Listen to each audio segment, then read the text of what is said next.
No es mucho, pero bueno, así se ve el trabajo de una persona disciplinada y comprometida con ella misma.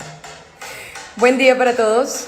Aquí les comparto esta rutina de Upper Body que hice el día de hoy, enfocada en hombros y abdominales. Este circuito de ejercicios los hice en super series de 2 ejercicios. 3 series de 10 a 20 repeticiones cada ejercicio, con una pausa de 40 segundos aproximadamente.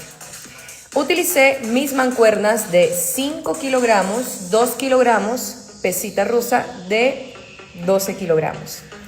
Recuerda que puedes usar el peso con el que tú te sientas más exigido.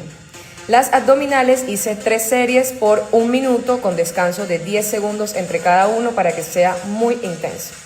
Esta rutina la complementé con una sesión de cardio, hice 1 hora en la caminadora. Disfrútalo.